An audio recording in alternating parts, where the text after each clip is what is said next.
Good morning, everyone, and a very warm welcome to our webinar today.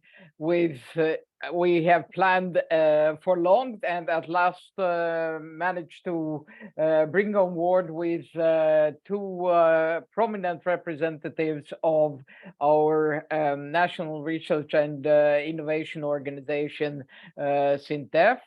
Very warm welcome to Marie-Laure Fontaine, Research Manager from SINTEF Industry, and Sigrid Ledre, Senior Research Scientist, also from SINTEF Industry.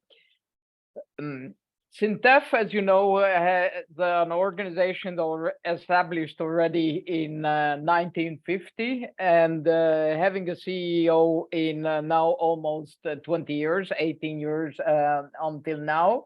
And with a very ambitious and long-term thinking gender equality plan.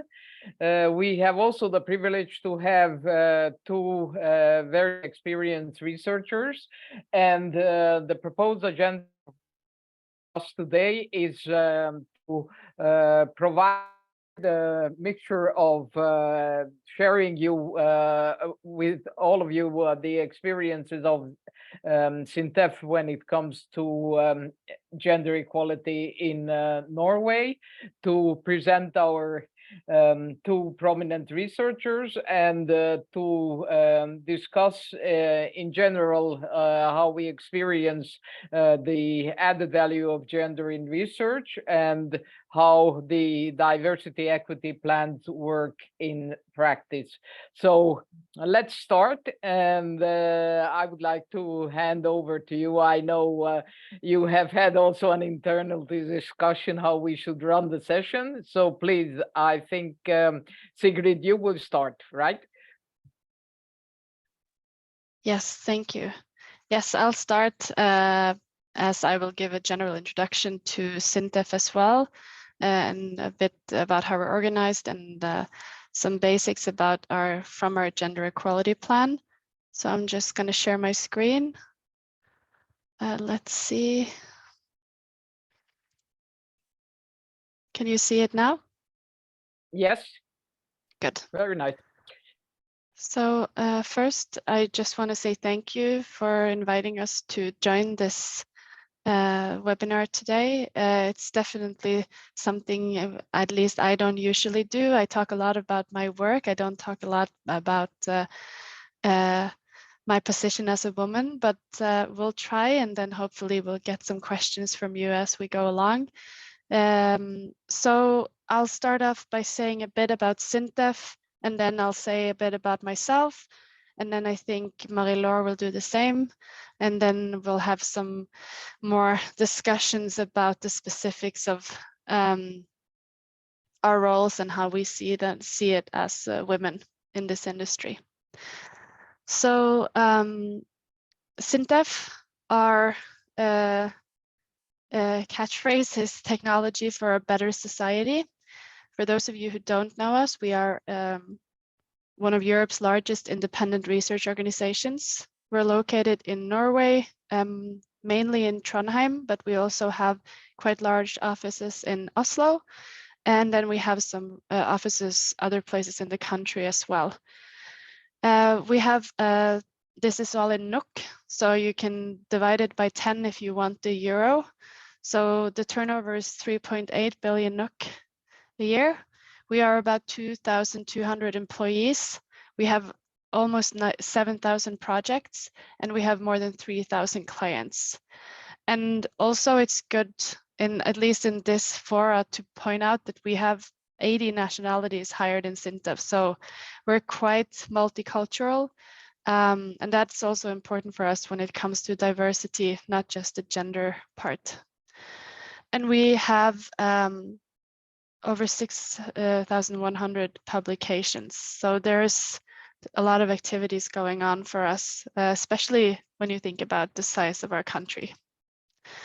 I'm not going to go too much into details, but just so that you have seen it, we have an organization where we have the foundation as a starting point. We are a non-profit foundation, which is very important to us. That means that all the money or the revenue goes back into the company. So it's used for other research projects and also infrastructure. And we are divided into different institutes, similar to, for example, a university structure, where we have the one where me and Marie-Laure is employed at is called SINTEF Industry. But then we also have other institutes covering most aspects that you can think about doing research in. So we have a community looking into all sides of social and societal aspects, in addition to infrastructure and buildings. And then we have industry where we're employed, where we work mainly with chemistry and materials. So it's a lot of low TRL research. And we have SINTEF Digital, which works on digitalization. We have SINTEF Ocean, which works on the maritime side. And then we have SINTEF Energy, which is, they work quite broadly, but they come from, or a lot of the research come from working with electrical energy. And then we have SINTEF Manufacturing, which is also a bit self-explanatory. I'm not going to go into details on all this because that's not the focus of today, but just to show that we are working within a lot of different areas. And that will also be something that, of course, will affect the gender distribution in each of the areas, because as you probably know, some research areas are more, have more traditionally at least women and others don't. But as you can see, we cover a lot of different areas in our strategic work. And another thing about SINTEF, which we are very proud of and which is important to us, is that where our place is, where we are somewhere in between university and industry and trying to connect those two. So we see ourselves as the third branch of that triangle. And we do a lot of research together with different universities. We also have projects which are directly just with industry, and then we have some which are with both. And we also worked with governmental entities in some projects. We are, one of the things that is particular about SINTEF compared to a lot of other research institutes in Europe is that we don't get a lot of money handed to us. We have to apply for it. So there is a small, like, basic income, around 8%, but then the rest of the funding we have to get ourselves, apply for. And as you can see, we have a lot of projects which are directly with industry and business. Then we have some towards public administration, some towards EU, and then we have also quite a large bit we apply for through the Norwegian Research Council. And yeah, I'm not going to go into details on that. The core values for SINTEF are honesty, generosity, courage, and togetherness. And we are encouraged to think about this when we work in projects all the time. It's important for us, and especially when you look at the honesty part and the courage part, can be quite challenging sometimes when you're working with customers who want you to do a certain thing, and we have to be objective. That is our main goal, that we can do be independent, and that we can provide research that is always objective. And then another thing which is quite particular is that 7 out of 10 employees are scientists, and most of these have a doctorate degree. So it's very highly educated, which I also think, and this is my personal opinion, but there's probably statistics on it, but that's probably also going to matter when it comes to the view on gender equality and these things. And then a bit key figures. This is the status from 2021. I couldn't find from 2022, but there is an overview here seeing the status in 2021 for gender equality. And as you can see, it does vary throughout the different positions. So as you can see in the board, it's over 50% women, actually. The management is also quite high. And as a total for the company, it's 37 out of 37%. The CEO of SINTEF is a woman, as I think was mentioned earlier, and we also have quite a few women in management position throughout SINTEF. But one thing that, and maybe this is obvious, and maybe to be expected, but a general tendency is that we have higher gender equality in the younger age groups. So when you look at 20 to 29, it's almost 50%. When it's 60 to 69, it's only 16%. And the goal for SINTEF is to have overall at least 40% women by 2031. And here you can see this is cut from our gender equality plan, which is available online. You can just look for it. Just search for SINTEF's gender equality plan. And as you can see, the status for 2021, and then you can see this what we want for 10 years later. And then I thought I'd say a few words about me. My name is Sigrid. I am 37 years old. I have to think about it. I have a master in industrial chemistry and biotechnology from NTNU, which was finished in 2011. My focus was chemistry, materials technology, and specifically electrochemistry. And then I have a master's thesis on bipolar plates for PEM fuel cells, so components for PEM fuel cells.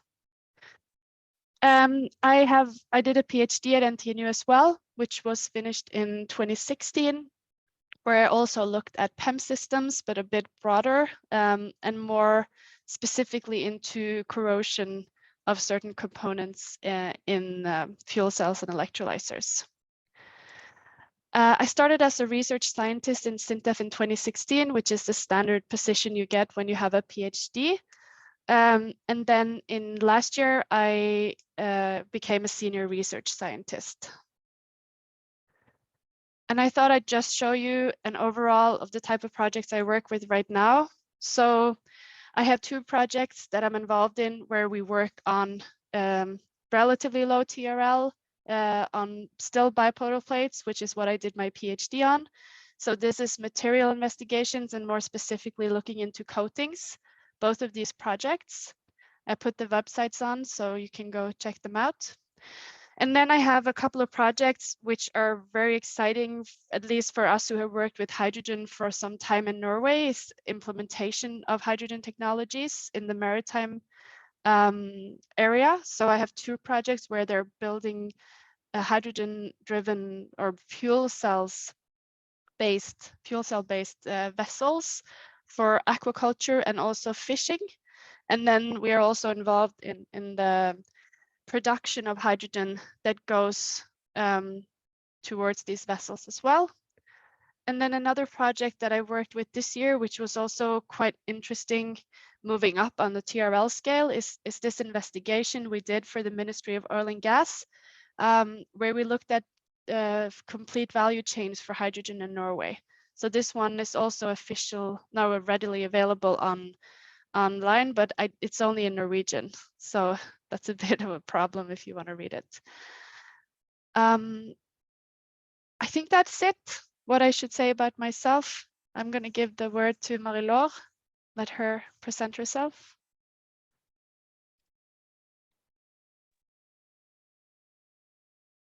Thank you, Sigrid.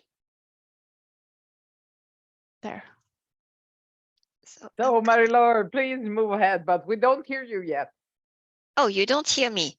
Now we hear you. Okay, perfect. So I'm gonna also share my screen.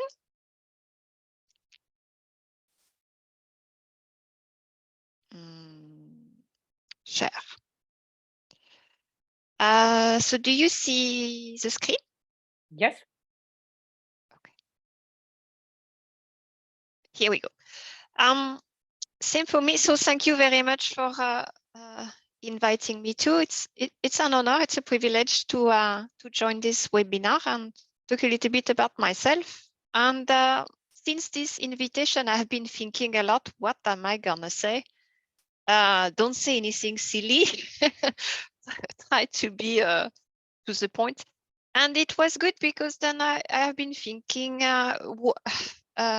why am I here in the position where I am today, and what do I enjoy, and what do I think makes me who I am today?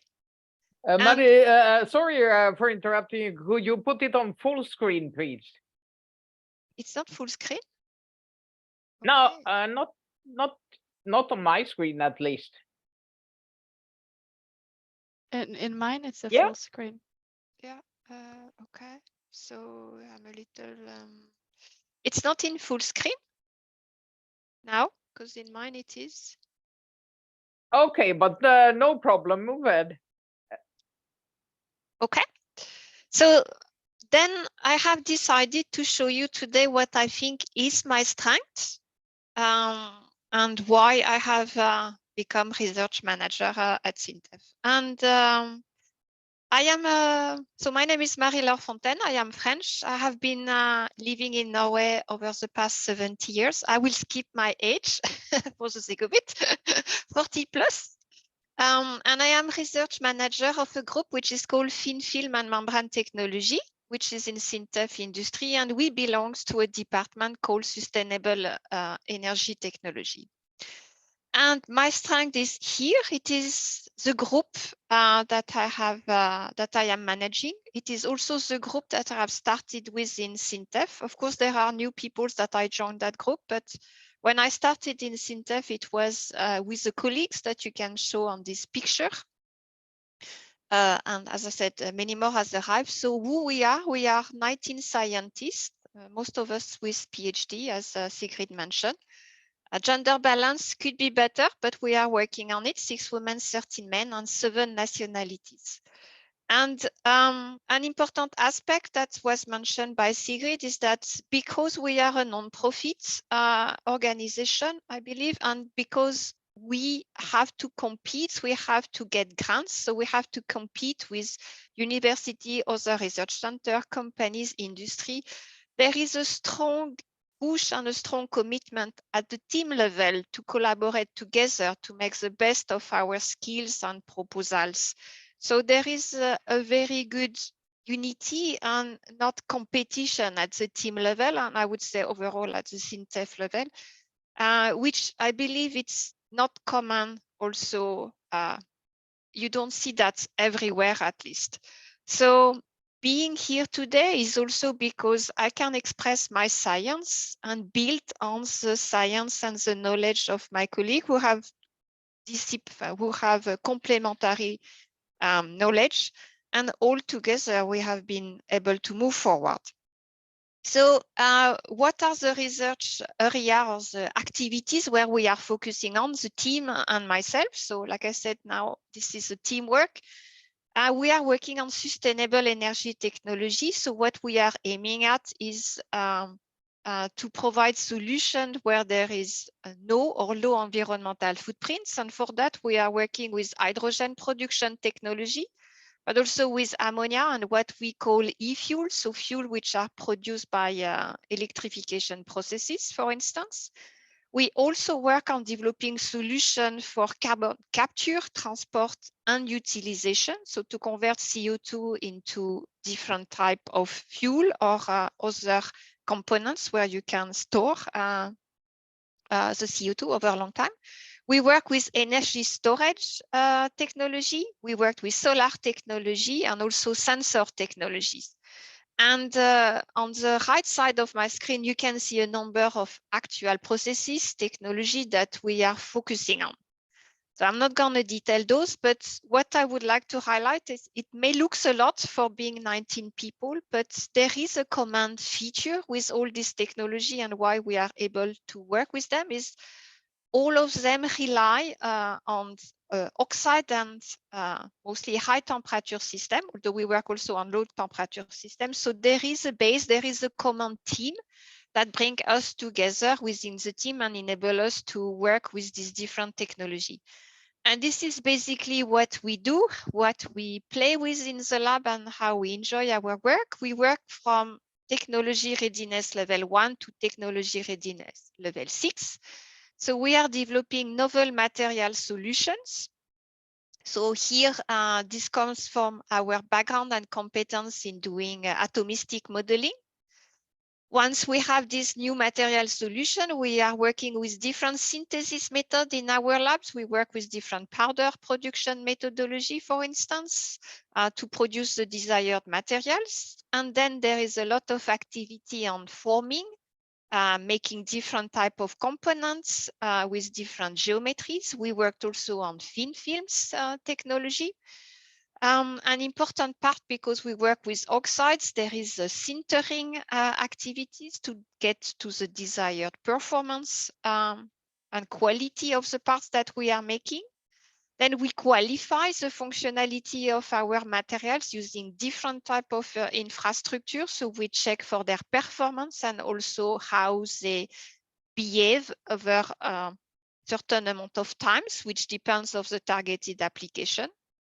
And then what we also enjoy is that we are working towards upscaling. So we cannot upscale all the solutions. Some solution will not go towards the upscaling, but we are fortunate that we have material solution that reach the upscale version. This is, for instance, an example of palladium membranes, which have been upscaled in our labs and transferred to industry.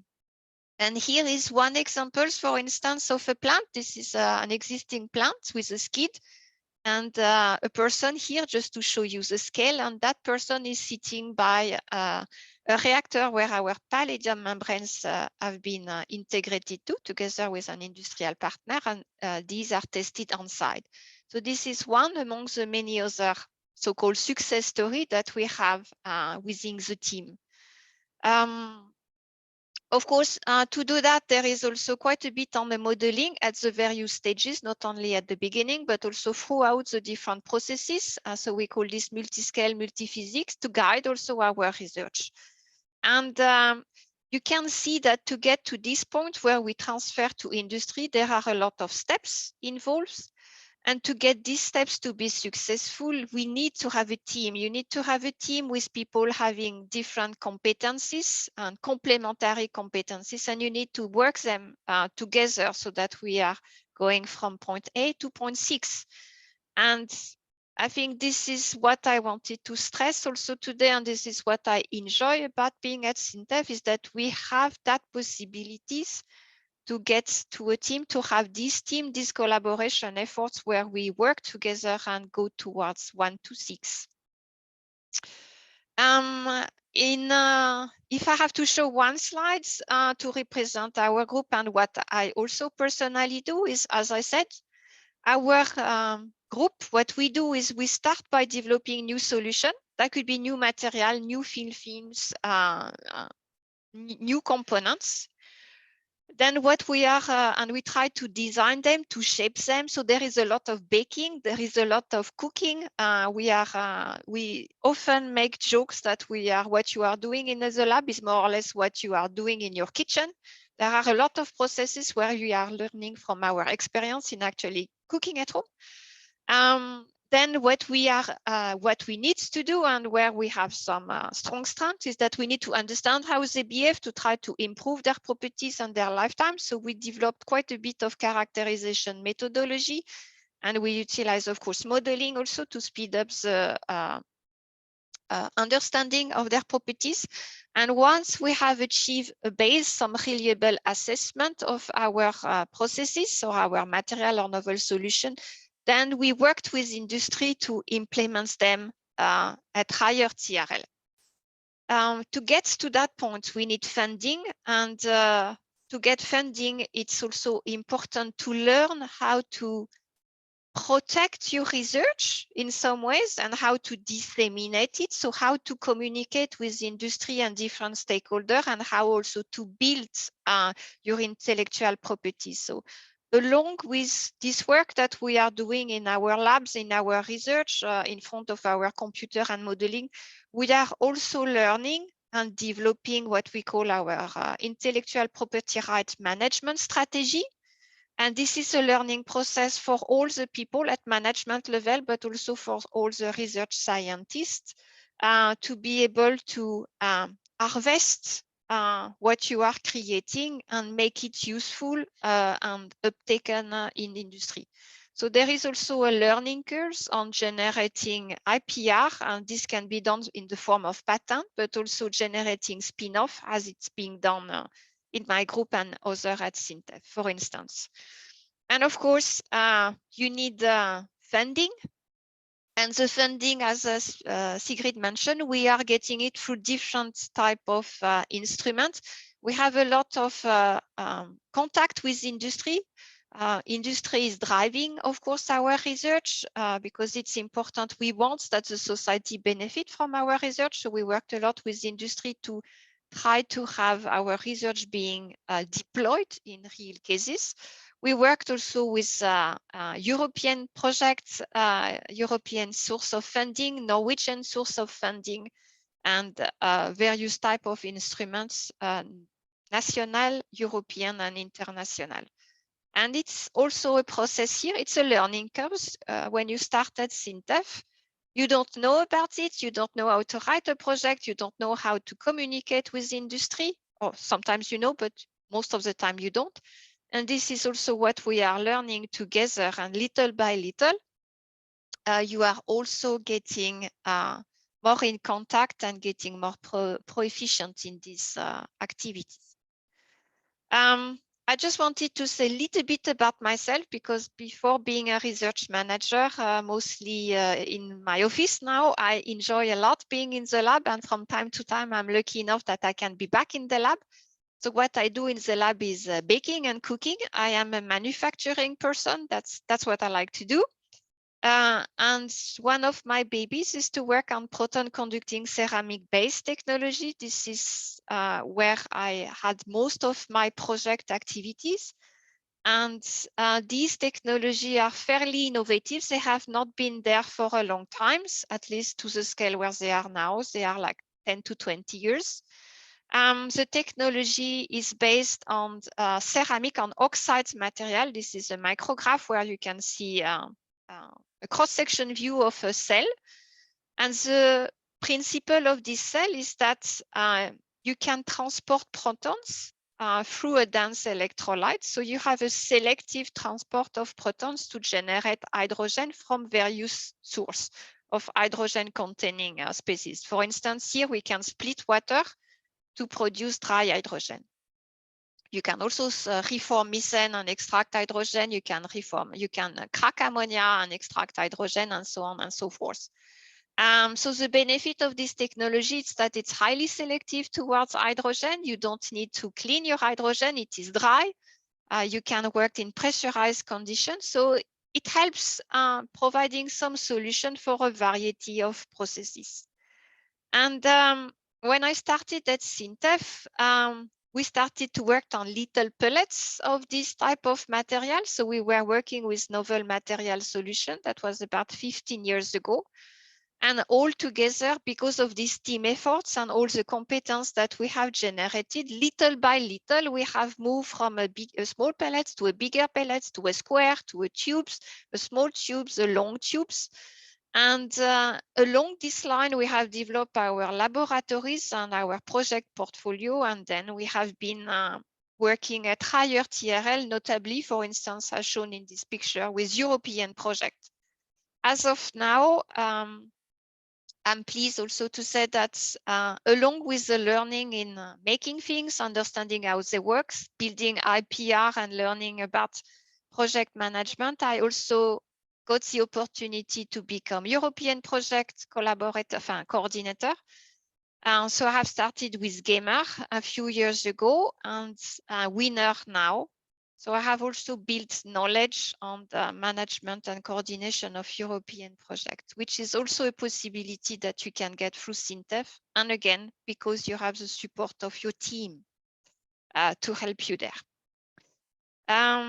So we were discussing a little bit, what is it that, if there is something that I want to highlight or that I want to say about me, is maybe one advice is that along this past 15 to 20 years, I have been enjoying what I have done, and this has been the trigger And this is why I am here today, I think. And I think if there is one advice that I have to give is enjoy what you are doing and where you are going. Otherwise, it's not worth it.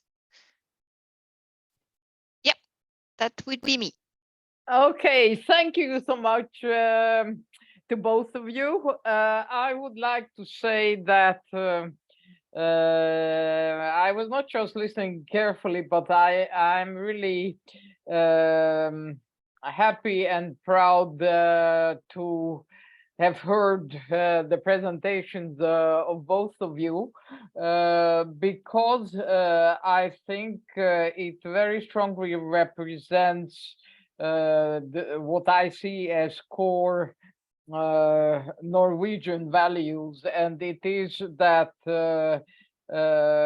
you radiate very focused way of working and presenting it in a very calm and thorough way, and really radiating throughout the entire presentation your responsible work, but also thinking about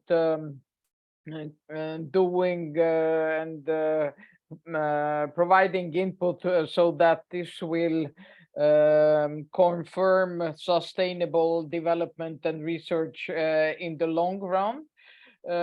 Also, what I think as a Norwegian added value compared to many other approaches, it is the fact that you have both emphasized the importance of business focus and responsibility, but it is not just so that there is a whole lot of money available which you as researchers are spending, but you have a responsibility also for raising funding and for doing the work in again in a very responsible way. And I think I will stop my summary here and give the floor to our audience and ask for their comments and questions to you.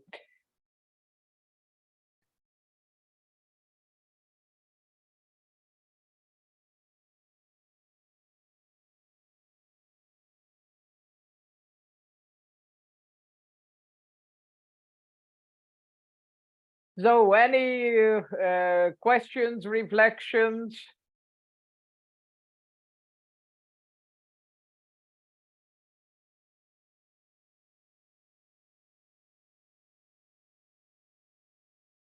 When we first talked, Eva, you gave us some points on things we can discuss. Oh, there is a question here. Do you want to read it, Eva?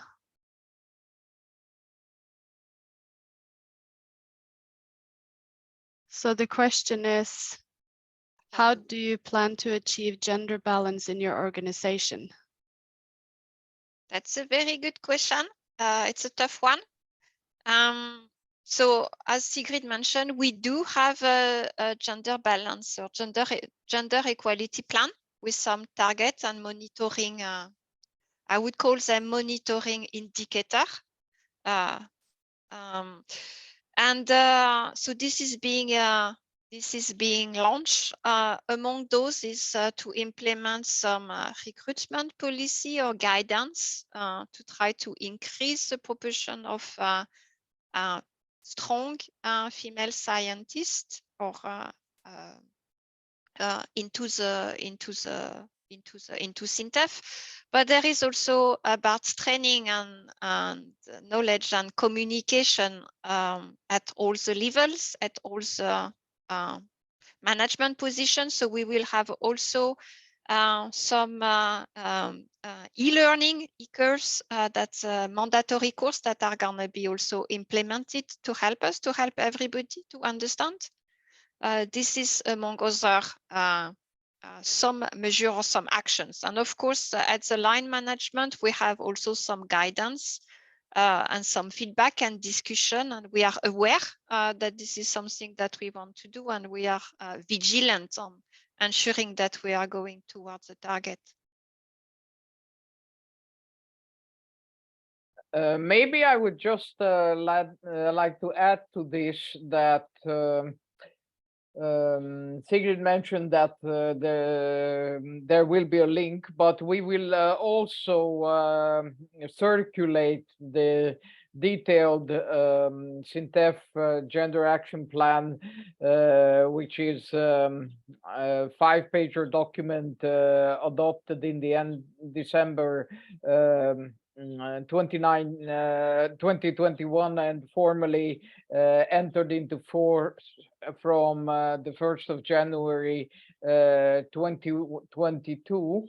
And I don't want to go into detail or think we should go into detail now, but what I find really interesting and thorough, it is the fact that the targets are set in a way that there are 3 different categories: 3-year plan, 5-year plan, and 10-year plan. And this means that it is set with KPIs by end of December 2024, 2026, and 2031. And as an overall target, the target is 40% women and 60% men. But of course, as it has been indicated by both Sigrid and Mary-Laure, it means that there are different aspects. So it will not mean, but it will be, the ultimate goal is 40-60 in all age groups or in all 6 research institutions or in all areas, but it will take into consideration first and foremost what is best for these different aspects and what is achievable during this 10-year period. This is just a brief summary, and then you will be able to scrutinize the different areas when you see the document. Yeah, I want to stress one thing, because as we discussed a bit earlier, this number numbers are number. When we recruit a woman because we recruit her brain, because she has the competence that we needed and that are fantastic. And the same apply for a man. We are not going to recruit a woman to get to that number. So the recruitment will help the number, but the number is not triggering the recruitment process, so that we are clear. So I want everybody to know about that every single woman at SINTEF has been chosen because of her knowledge and competence, not because we needed to reach a number. And of course, we need to get to some number at some point, but that is not gonna be the criteria one. So maybe in attachment to this set of questions, I would like to read out Ella Hansen's question to you. Do you believe the projects implemented for RES have the expected impact?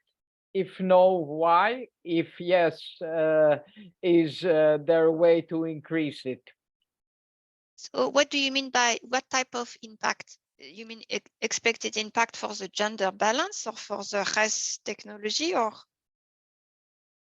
Ella, would you expand it a bit, please?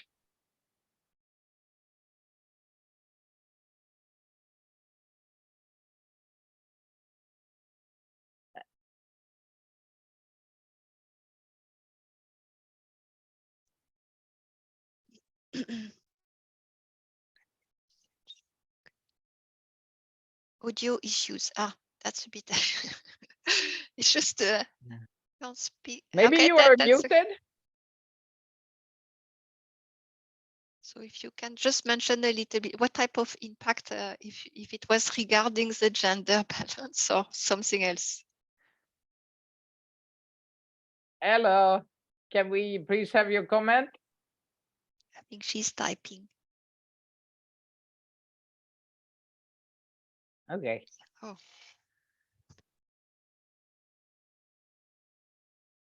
So she's asking in regard to gender balance. To I be honest, think yeah. go ahead, Sigrid.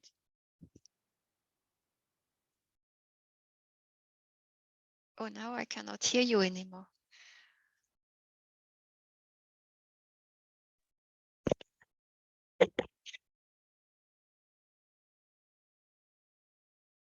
But maybe it's only me. I cannot hear Sigrid, so maybe it's me who is not working. No, but Ella is saying that are there more women involved as a result? Okay. Well, I don't hear you, Sigrid, but at least I can say that since I started at SINTEF, I can see that there is more and more women involved in at least European project, for instance, where we work on renewable energy sources and hydrogen technology.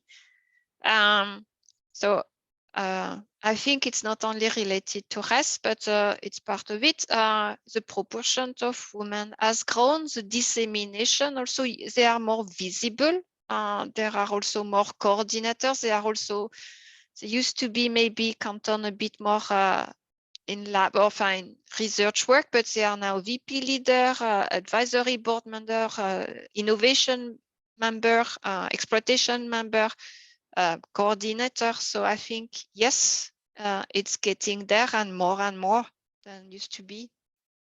I agree. Can you hear me now? Yeah. Yes. My microphone wasn't working earlier. I think it kind of, if you look at the numbers I showing that in the younger age group, there are more women. This goes for scientists as well. And I think there's like an organic change there happening in addition to maybe a bit of push. But I do think, at least what I see around me is that women, the one thing that's important, at least for me, is that I've never yet experienced anyone discriminating me internally in SINTEF as being a woman. And that when that is the baseline, then we will use the right people and the right projects. And as long as we then get a good gender balance in all the different employment categories, then you're going to have women doing all the things. And then, of course, when we have a gender equality policy, then everyone has that in the back of their head. And we always try to at least make sure there are no all male or all female projects, try to mix it up where we can. But I have to say, Marie-Laure, for me at least, I've never experienced any comments or actions where I feel discriminated as a woman from my colleagues in SINTEF. Yeah, from SINTEF, no. But I also have another point, which I think is very interesting, because we're invited here to speak on behalf of SINTEF/Norway. And I don't think SINTEF is representable for the rest of Norway when it comes to gender equality and also the culture, because we are such a diverse organization, highly educated and very clear on this gender balance. I don't think this is the same in all levels of the industry in Norway. And one interesting thing that I've seen working towards the maritime section, we see that when you're working towards new industries in Norway, especially on higher TRL, not in the basic research where you're working towards EU and towards these research project, but when we work in the implementation projects, you're kind of bound by the already existing balance in these industries. So I see when I go out to to industry, I see that some industries in Norway are more gender balanced than others. And for example, the maritime sector in Norway, there are a lot of men traditionally. So when I go to conferences presenting my work to a scientific community, it's often more gender balanced than when I go out towards the industry. And this also makes sense because the age, it's a higher age as well for a lot of the people coming there. And traditionally the maritime sector has, and also I guess the oil and gas sector traditionally has had an overweight of men. So it depends a bit where we're at. Yeah. And I also, Eva, you asked us some questions that I didn't put in my presentation, but one of the questions you asked us is, do we in SINTEF Norway have privilege compared to other countries? And one thing is the things that we have in SINTEF, which are the rules and the policies we have there. But then I think it also goes into the way that the Norwegian society is built in a way to be gender equal. For example, paternity leaves, the overall view that a man can be home with kids in the same way as a woman. A lot of these things will not be set by SINTEF, but they make the foundation as well for having more gender equality. I'm very grateful that you have also this last comment, because I think as Women for RES is such a big partnership, and so many different cultures represented in regard to gender equality and diversity, equity, inclusion questions. It is nice that you summarized how it feels in Norway, and I think good for our partners to know that in the back of our head we have, I think, respectful approach towards each other as human beings, and it's not what should I say, so dramatic in everyday life that we would be scrutinizing behaviors and in an attacking mood, but it's really looking at the best of how we can contribute to good work in the workplace, and a nice tone and atmosphere in research or innovation or whatever we engage in. Again, I would like to ask our participants if you have some more questions.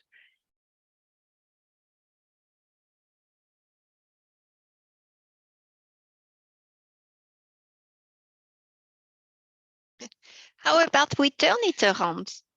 What is your expectation, or how you, in your respective places, how do you see the gender balance, or how do you live your research as a woman or as a man? Because I see that we have also a man here.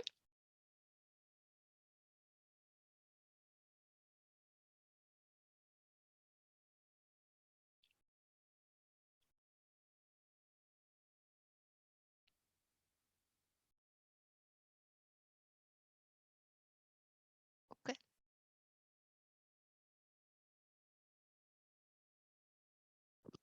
Come on, good folks, can you speak up?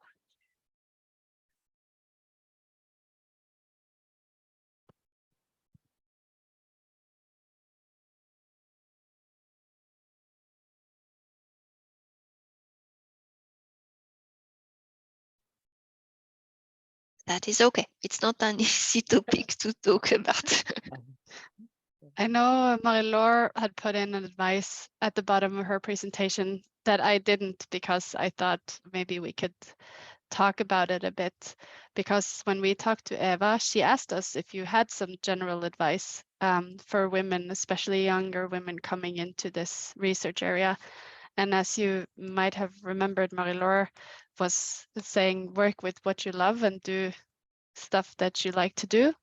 And that I agree with that as well. It's difficult to give advice, especially since it depends on where you're working. But one of the things that there's research on, which I'm sure you guys have discussed, and this is something we know, is that at least research done in Norway shows that women are not always as good at promoting themselves.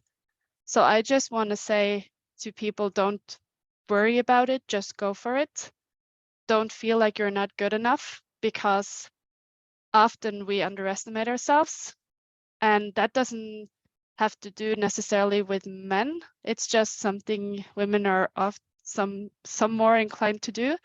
So I would just say, same as Marie-Laure, do what you like, but also don't hesitate. Take chances. What's the worst thing that can happen?